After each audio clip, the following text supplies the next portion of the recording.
Mike, something terrible has happened. Her voice on the phone was quite frantic.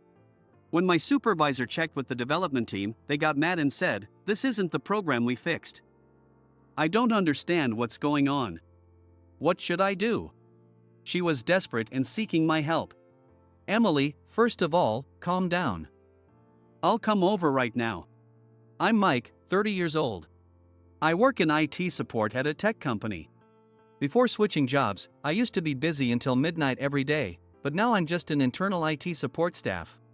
My days are routine and uneventful, just a series of ordinary days. One day, I was called by President Smith and assigned a new task. Mike, I want you to handle the training of the new employees. It was a training program to teach a few new hires the basics of IT. A bit bored with my routine days, I gladly accepted the task. Among the 6 participants in the training was a new graduate named Emily.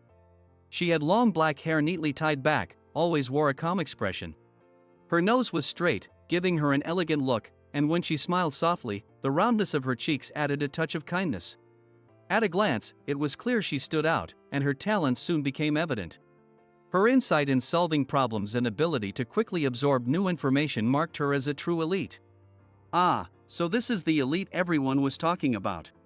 According to my colleagues, she graduated from a prestigious university and was a finalist in a programming contest. Everyone wondered why such an elite would join a small company like ours. This is a good opportunity for training. I decided to not only teach them but also provide knowledge they could apply in their actual work, supporting them as much as possible. Responding to this support, Emily's attitude during the training positively influenced the other new employees. Mike, I was reviewing the program content and found another method online. Is the method online outdated? Can you help me? Of course. Let's all stop what we're doing and take a look at the method she found together. Nowadays, you can find almost anything on the internet. What matters is the willingness to search and knowing how to search. Due to the rapid pace of evolution in the IT industry, information on the internet can quickly become outdated. I began discussing the method Emily found with the other new employees. Through this process, they started to learn not just to receive information but how to evaluate and utilize it, a crucial skill. Through such experiences, they deepened their knowledge and grew as a team. Watching everyone grow, sparked by Emily, was exciting for me. 3 months flew by, and they were assigned to their respective departments. They would often come to me for advice. One day, I asked Emily, "Hey, it's great that everyone comes to me for advice, but don't you think the workplace seniors might feel bad? We all check with our workplace seniors first, including myself, but we always feel more confident with your advice. You understand where we're struggling and worried, and you always support us.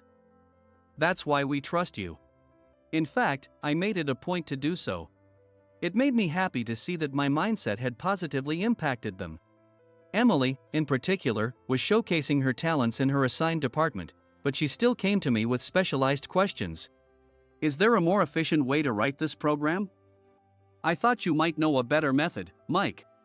Good point, Emily. Indeed, if we call a different public program, it could be more efficient and easier to maintain. Let's look into it together. Seeing Emily and the other new hires rely on me changed my own motivation towards work. Teaching them also taught me a lot, and every day felt fresh and exciting. Having a new hire like Emily, who was both talented and eager to learn and grow, was a great stimulus for me as a mentor. She became the center of attention within the company. In a short period, she was recognized for her talents and efforts, even being featured as a notable newcomer in the company newsletter. The article also mentioned why she chose our company. Upon graduating from university, she had several offers. All were from large corporations. However, she was drawn to President Smith's vision and chose our company. He had a policy of providing diverse opportunities regardless of whether one was young or experienced. She felt that here she could test her abilities and achieve results with her own hands. Indeed, my reason for joining this company was also President Smith's passionate vision for the company. She wanted to test her abilities and achieve something significant at our company. However, one day, she made a big mistake. She accidentally deleted critical data of the company. This data was for the security software we had spent 3 years developing. The future of our company depended on this project. This security software was developed to protect against next-generation cyber attacks and was highly anticipated both within and outside the industry. A huge amount of R&D money was invested, and the release announcement was just around the corner. The success of this software was a crucial point in the company's midterm management plan and was essentially the future of the company. I actually learned about this incident in real time. One day, I received an urgent call from Emily. "Mike, something terrible has happened." Her voice on the phone was very frantic. I was conducting the latest program security check assigned by the development team. I was working on it with a senior employee. But something seems wrong. It seemed that they were working on checking the security risks of the latest program obtained from the program management tool. When we first checked, the program didn't work properly. When we confirmed with the development team, they said, it shouldn't malfunction. Check again. So we checked again, found a simple mistake, and fixed it. She seemed confused. Even then, the program didn't work correctly. When my senior checked online with the development team again, they got mad and said, "This isn't the program we fixed. I don't know what to do." She sought my help. "So, the program you thought was the latest wasn't actually the latest?" "That's right." I downloaded the latest version from the program management tool, and my senior also checked it, so there was no mistake. But it turned out to be a different program. We unknowingly made fixes and overwrote the correct backup data. Her voice was trembling. I could tell over the phone how much she was blaming herself. With the latest program gone from the management tool, a significant hole was left in the critical project our company was working on. This would be an incalculable loss for the company. I wanted to report it to my boss, but he's on a business trip. I can't do anything on my own. I know it's not something to ask of you, but please, help me. Hearing her desperate voice, I was momentarily at a loss.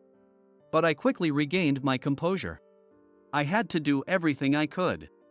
This wasn't just her mistake, it was a company-wide issue. "Emily, calm down. I'm coming over right now." When I received her call, I felt a strong sense of unease rather than surprise. If she and her senior followed the procedures correctly, this mistake shouldn't have happened. Also, the timing was concerning. The internal review meeting before the release was a week away. If this trouble required program fixes, it would be impossible to make it in time for the meeting.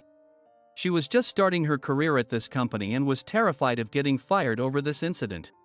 Seeing her like that, I couldn't just stand by and do nothing. I was determined to help her somehow. The problem was that the deleted data was at a level where normal recovery software couldn't restore it. And even the backup data had been overwritten. This required very specialized knowledge and advanced technical skills. Fortunately, I had the knowledge and skills from my previous experience as a white hat hacker. And as an internal IT support specialist, I had admin privileges. Yes, I could attempt to recover data that was generally deemed unrecoverable. This skill might be the only hope to save both Emily and the company. First, I started by calmly organizing all the information. I reviewed how the latest program was replaced, how the backup was overwritten, the specific operational steps, and the logs of the tools used. Afterward, I had a rough idea of the cause. Putting off the detailed investigation, I began the data recovery process, while Emily and her senior looked on worriedly. "Mike, is there anything we can do to help? Please let us know if there's anything we can assist with." "Thanks, Emily. But this is a highly specialized task, and it will probably take some time. I'll handle it for now." "Thank you. But we feel bad leaving all the work to you. This was originally our responsibility, so please let us help somehow." They peered over my shoulder as I worked. However, knowing that the work would extend into the night, I told them to get some rest. "I can manage on my own. You two should go home and rest. If anything comes up, I'll contact you through our company phone." "But," she started to say. "It's okay, trust me," I reassured her. Reluctantly, they agreed and decided to leave. After they left, I immersed myself in the work.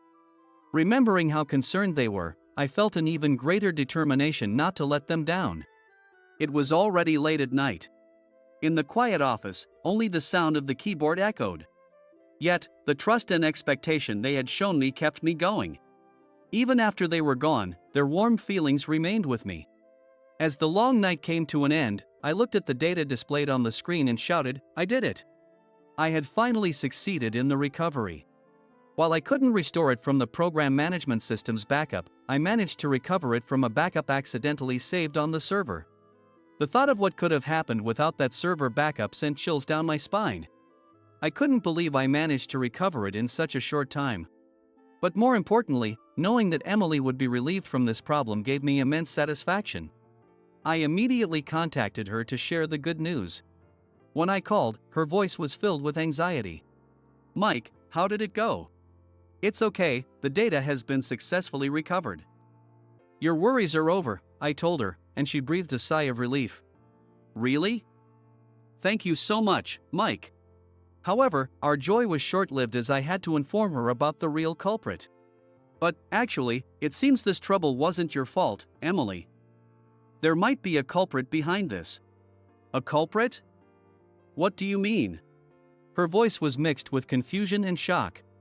"We need to investigate further, but it looks like someone tampered with your computer." When I explained it that way, she became quiet. After a pause, she asked anxiously, "Will I really be okay?" "Yes, you'll be fine. We'll figure this out, and I'll report this to our boss and get the security team involved. You don't need to worry about anything. I'll also inform your senior and your supervisor about what happened," I said reassuringly. As I prepared to report the culprit's actions to the company, I thought to myself, we can't let such misconduct go unpunished. Emergencies like this needed to be reported to upper management. This was beyond what I could handle alone. I asked my boss to report this to President Smith. My boss understood the gravity of the situation and immediately decided to report it to him. It was decided that I would report directly to President Smith. Upon hearing the report, he sighed deeply and said, "I understand the situation. I'm relieved that you've been handling it well, Mike. The company will fully support you. I'll speak to the head of the security team myself. Continue the investigation and take appropriate actions." With this incident reaching his ears, the company's overall response became swift. A few days had passed since the incident, and the security team and I were deeply immersed in identifying the real culprit day and night. We meticulously checked how the latest program was replaced, how the backup was overwritten, the specific operational steps, the tools used, and the entry logs. During this process, evidence of wrongdoing became apparent, and we realized we were facing a significant internal issue. The culprit had used their position and access as a system administrator to tamper with Emily's computer. They altered the settings of the program management tool, changing the source of the latest program. Even though she downloaded what she thought was the latest version, the source had been switched, so she could never get the latest version. Additionally, the backup settings had been changed. Normally, backups were set to be version controlled, but her settings had been altered to overwrite mode. It was speculated that the culprit targeted Emily because they learned from the company newsletter that she was involved in an important project. I knocked on President Smith's office door again. "Come in," came the immediate reply.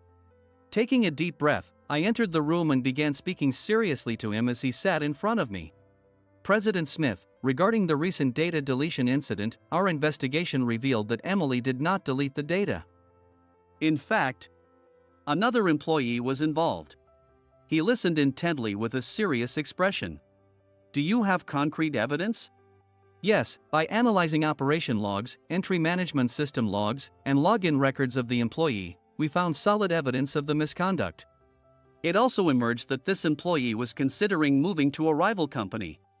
They may have wanted to cause damage to our company as a parting gift for their new employer, so they targeted an inexperienced new hire." He nodded gravely. "I see. Thank you, Mike.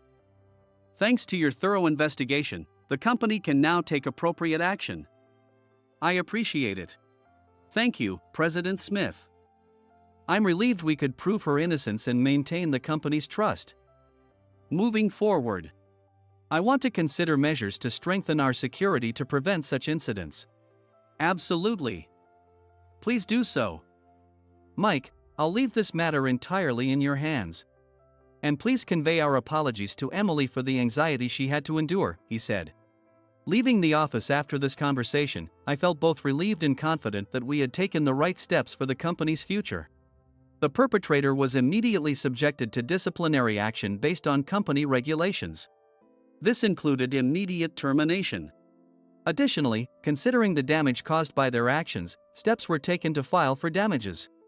The company also sought legal advice and decided to report the misconduct to the police.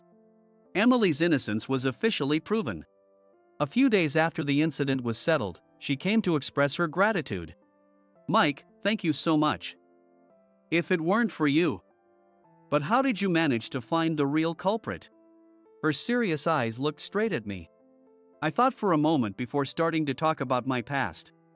Actually, I used to work as a white-hat hacker at a security company.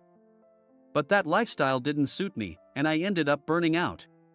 The pay was good, but the long hours and constant work left me with no personal life. I lost the girl I was dating at the time because of it, I said with a wry smile. I decided I never wanted to go through that again, so I quit. I wanted a normal happiness. At that time, President Smith extended a hand to me. He was a senior at my previous company and always valued my skills. He knew about my past and gave me a role in internal help desk support, ensuring the workload was manageable. When I told this story, she looked surprised at first, but then she nodded as if she understood. "Your experience led to solving this incident and helping us." "Yes, that's right. Because of my past, I was able to handle this situation." "Emily, I know this was tough for you. But overcoming it has made you stronger too." Our conversation ended there, but through this experience, I reaffirmed something important. Every past experience shapes who we are. And people can always start anew. A few days after the incident was resolved, the release event for the security program we had developed was finally held. The venue was filled with anticipation and tension. But after the presentation, the room erupted in applause. Now that it's over, the program's reception has been excellent, and orders are pouring in. This success was truly the result of the entire team's efforts. In the midst of this, President Smith suddenly called for me. Wondering what it could be about, I headed to his office. He smiled warmly and said, "Mike, ever since you resolved that issue, I've been hearing that your attitude and methods have changed. Your leadership and problem-solving skills have gained a strong reputation within the company. So, I want to entrust you with a significant role. Now that our security program is selling well, we want to add improvements to further outpace our rivals. I want you to be the project leader for this. I need you to create a schedule that ensures no one has to overwork.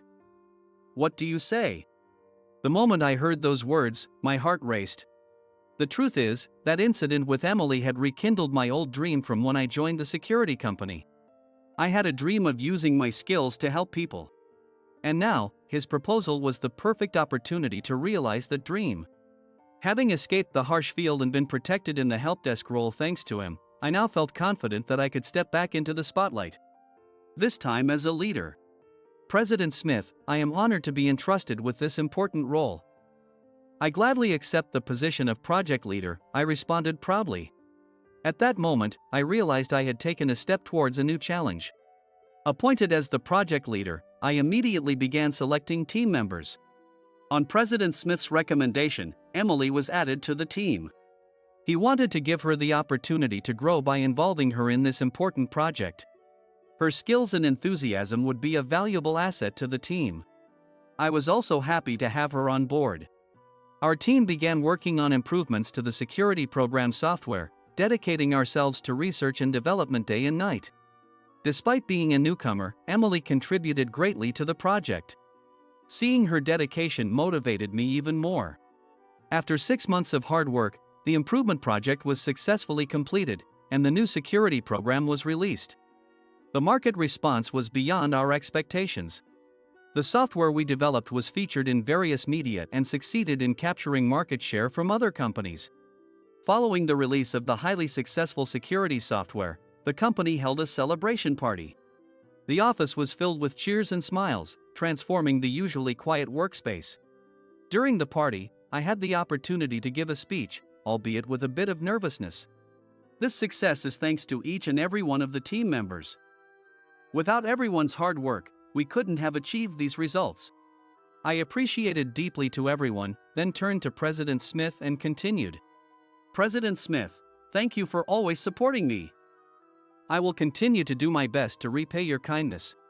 He nodded deeply and gave me a broad smile. After the celebration and even participating in the after-party, I had to leave early because I had to return to my hometown early the next morning. Even so, it was already past 10 p.m. As I was walking alone to the station, I heard a voice calling from behind. Mike, wait a minute. Can I join you? I turned around to see Emily, her face slightly flushed. Of course, I said. I don't like drinking with large groups, and I also have plans tomorrow, so I made an excuse to leave early. She smiled warmly as she spoke.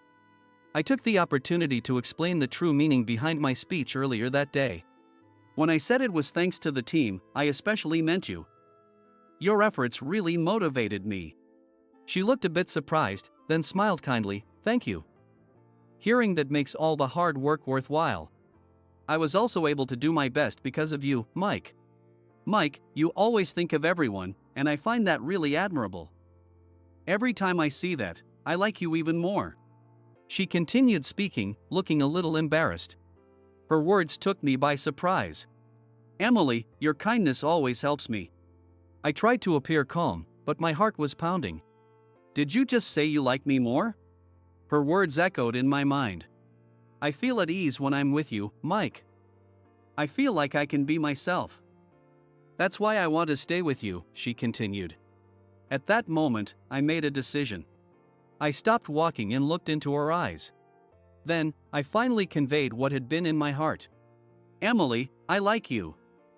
I want you to stay with me. As a leader, I had hesitated to express my feelings, fearing it might negatively affect her work. I might be selfish. But her words kept swirling in my head, giving me the courage I needed.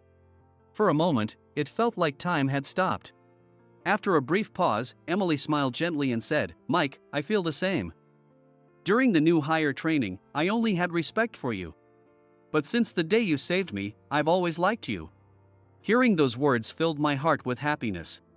The walk to the station felt like stepping into a new world. The air between us was completely different from before. Our conversation was sparse, but we occasionally exchanged glances and smiles. When we arrived at the station and boarded the train, it was unusually quiet for a Friday night, with only a few passengers. As the train rocked gently, I reached out and softly held her hand. She looked a bit surprised at first, but then her expression softened into a warm smile, and she gently squeezed my hand in return.